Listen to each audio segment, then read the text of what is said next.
एक बार श्री कृष्ण अपनी माता से कहते हैं कि मैं भी अपने दोस्तों के साथ गैया चराऊंगा। तो मैया श्री कृष्ण से कहती है कि हमारी गैया बहुत बड़ी बड़ी है, उनके पैर इतने बड़े बड़े हैं और हमारा कन्हैया उनके सामने बहुत छोटा है। लल्ला तुझे लग जाएगी, तू जिद न कर। ठाकुर जी तो जिद करने लगे कि मैं तो जाऊंगा। इतने में नंद बाबा आए, पूछने लगे कि क्या बात है। यशोदा मैया कहती है कि लल्ला गाय चराने जाने की जिद कर रहा है। नंद बाबा ने सांडिल मुनि को बुलाया, उनसे कहा कि मुहूर्त देख के बताएं कि लल्ला गाय चराने कब जाएगा। तो सांडिल बाबा ने जैसे ही पंचांग खोल के देखा तो मुनि ने कहा कि आपका बेटा मुहूर्त देख के ही पैदा हुआ है, इसे आज ही गैया चराने भेजिए।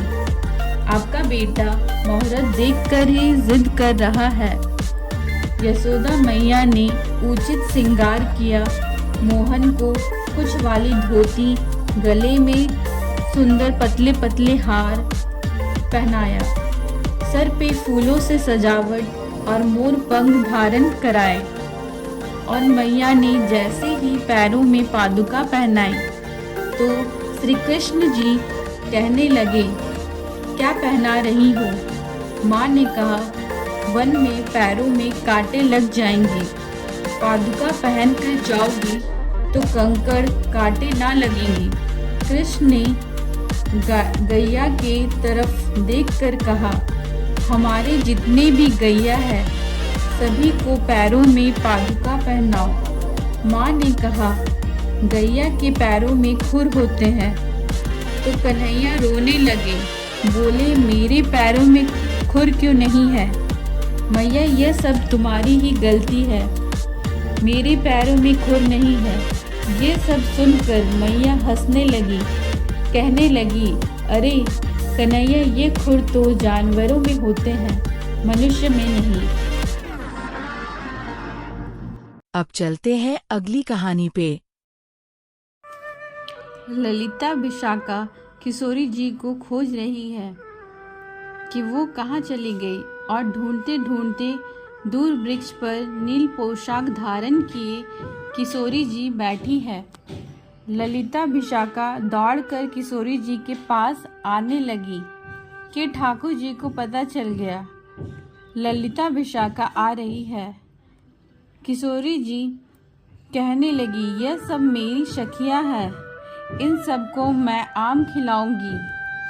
ठाकुर जी बोले, ये 8, तुम 9 और मैं 10वां, और आम उतर के आए हैं 5। इसका मतलब पहले तो यही खाएंगी, बाकी इनकी चतुर सखियां खाएंगी, मुझे क्या मिलेगा? तो ठाकुर जी ने कहा, ये आम गंदे हो गए हैं, इन्हें मैं यमुना में धो के लाता हूँ अभी।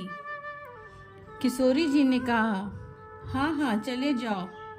ठाकुर जी आम लेके गए और बगीचे संभालने वाले माली से जाके कहने लगे कि तू यहाँ सो रहा है, बाबा ने तुम्हें यहाँ रखवाली के लिए रखा है। माली ने कहा, ना ना ना ना लाला, ऐसा कोई बात नहीं है। कान्हा जी ने कहा, बाबा से मैं तुम्हारी शिकायत करूँगा। माली ने कहा, ऐसा कुछ मत कहना। कान्हा जी ने कहा, 9 चोरनियाँ आई हैं हमारे बगीचे में और सब आम चुरा के ले जा रही थी, मैं छीन के लाया हूँ उनसे। 8 नीचे उतरी है और एक ऊपर चढ़ी है। जैसे ही माली ने आवाज़ लगाई, ललिता विशाखा किशोरी जी को लेके भाग गई वहाँ से। तब ठाकुर जी प्रेम से अब आनंद में आ गए। कोई आए अपने घर तो छाप छोड़ के जाए, उन्हें भी तो पता चले कि मेहमान नवाजी कैसी होती है। यह प्रथम लीला है किशोरी और ठाकुर जी की।